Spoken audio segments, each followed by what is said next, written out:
if I sound different, it's because I have/am recovering from a fucking cold.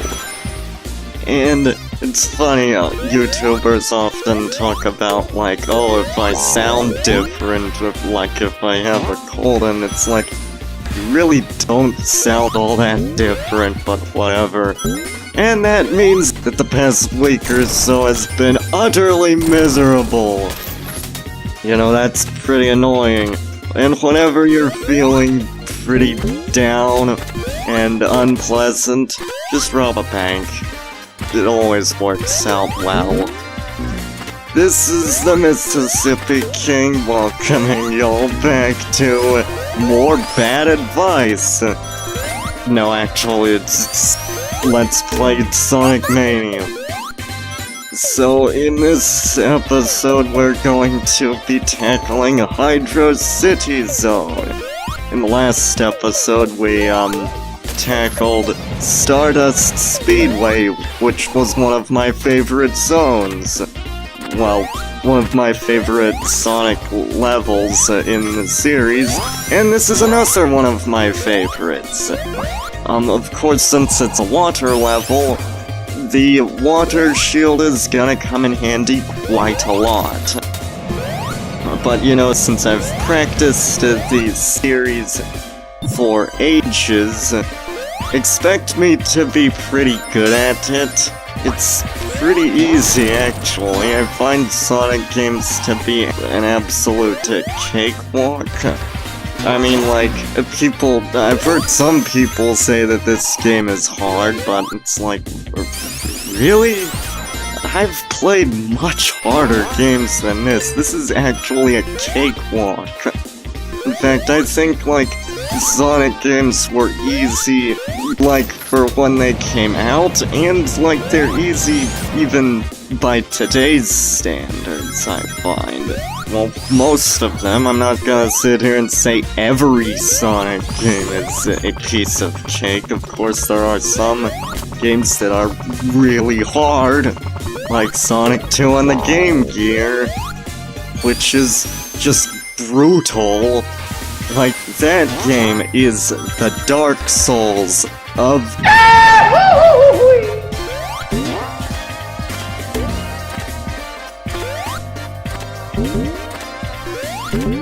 mking.exe has stopped working.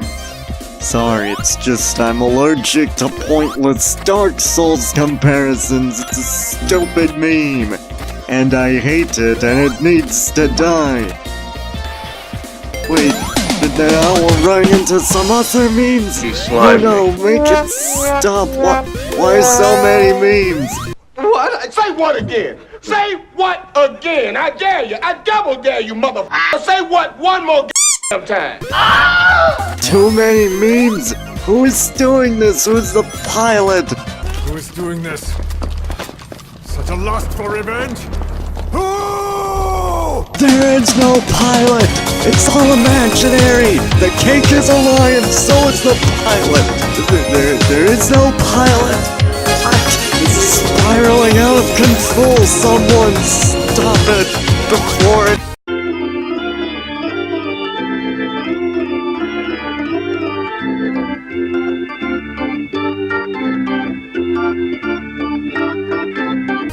Anyway, so Hydrocity does borrow some elements from the Game Gear Sonic 2, like the bubble mechanic. Well, it actually also reappears in Sonic Triple Trouble, but that's a neat mechanic. But a new mechanic would be like the boats.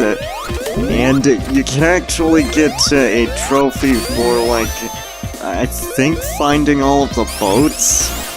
So that's kind of neat. Besides that, it's kind of interesting. I wasn't expecting the bubble mechanic to appear in Sonic games. In a new one, that is. And the boss to this place, by the way, is called Dive Eggman. And it's actually based on the boss to Hydrocity Act 1 in, Act 2 in the original Sonic 3 and Knuckles. It's kind of neat and an interesting twist on it, I find. And in other news, a happy St. Patrick's Day, everyone. I kind of forgot to, do anything for St. Patrick's Day, but oh well, it's kind of late for that, but whatever. Still better than nothing, I guess. Oh, and check out the funky boss music, by the way. Oh, come on, I did not get to this point to listen to Play That Funky Music by Frank Sinatra. There we go again with my inside jokes, yet again. You never know how much stuff I say is an inside joke. Of course, I don't know how much stuff in this game is an inside joke, so I mean, I guess it balances out. But, in this, right here, you're supposed to, use, the weapons that, Dr. Eggman designed against him. I'm sorry for that. Stop right there, it's nothing. It wasn't much, I just had to, check something. And so you use his weapon against him by, sucking him in, but you can press down on the D-pad to shoot down depth charges, or whatever they're called. The info card may explain that, but in any case, he looks hilarious when he's swirling up into the stream. That always gets me.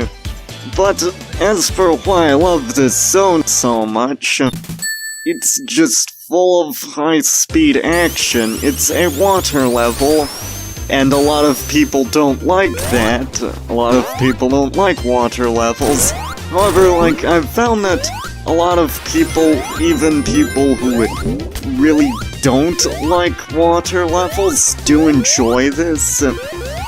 It tends to be a lot of people's favorite water level in the Sonic series, and it's not hard to see why. And personally, I don't really mind water levels that much. I actually kind of enjoy Labyrinth Zone. I know I'm kind of in the minority there. There's a controversial opinion for you. You know, I feel I haven't been controversial enough lately. You know, the guy who's censored swear words with the funny sound effects. That's rich. What's not rich is that! In fact, that's very cheap!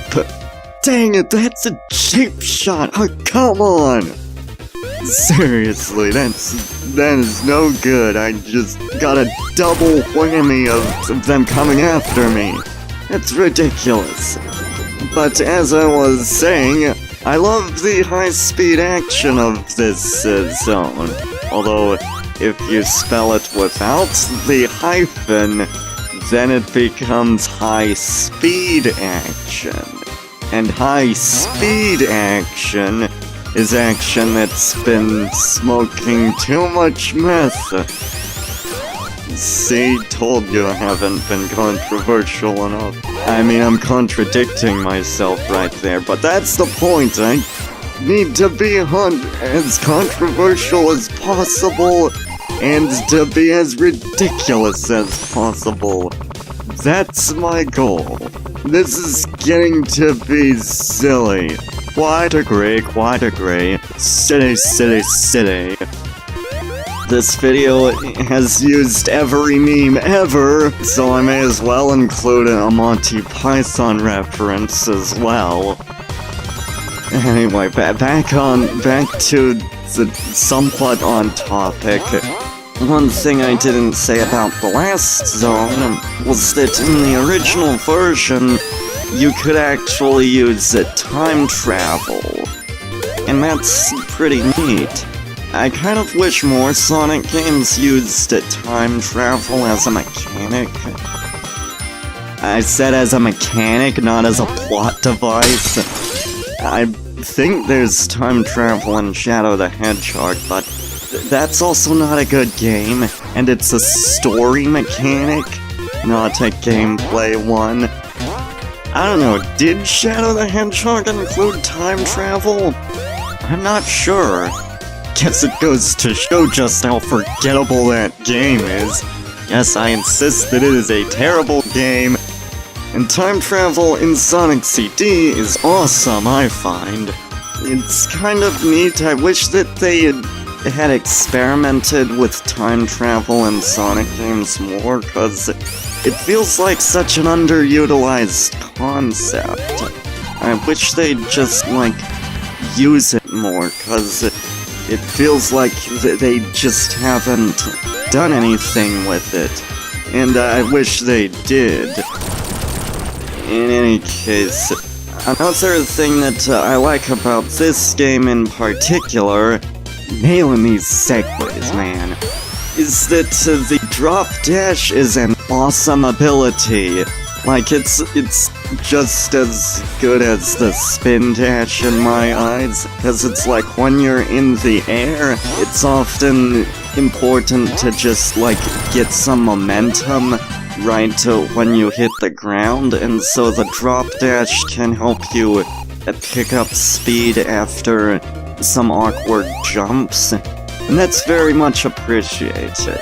It's going to make going back to the older games harder, I must admit.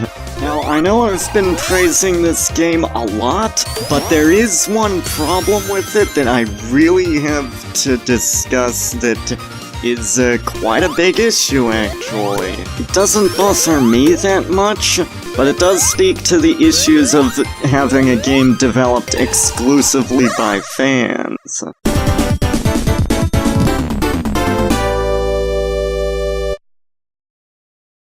First, I need to tend to this bonus stage. And we're back. So as I was saying, that problem, and I've been meaning to talk about this for a while now, would be difficulty balancing. You see, Hydrocity was the second zone in Sonic 3 and Knuckles. Meanwhile, the previous zone, Stardust Speedway, was the second to last round in Sonic CD. So of course, Stardust Speedway has a lot of traps and a lot of things that can catch you off guard. And you know, that's really annoying because, like, they should have considered the spacing of these things. And to be clear, like, sure, it doesn't really bother me all that much since, you know, I am, like, a huge veteran of the series, and, you know, stuff that people consider hard is pretty easy to me, because I've, like, played these games a lot when I was younger, so of course, it's not really an issue for me. However, it can still bother a lot of people. And Hydrocity, of course, since it's like the second zone in Sonic 3 and Knuckles, it's still pretty easy compared to what's to come, so it just feels so dissonant. And that's one thing that people can legitimately point to when they aim to say that, like, Sonic 3 and Knuckles is the better game, because, you know,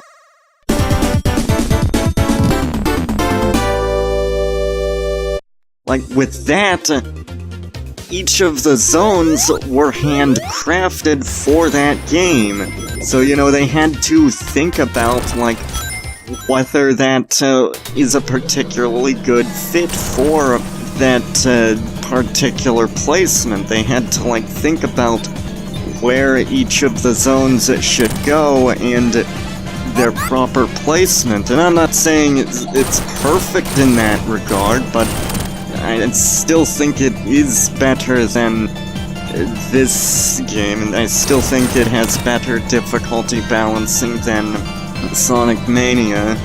And again, it's not something that particularly bothers me because, you know, I still find this to be an easy game. It's not like I'm losing sleep over this or anything like that. That's just one of the things that happens when fans control the entire project when, like, they're the only ones developing it.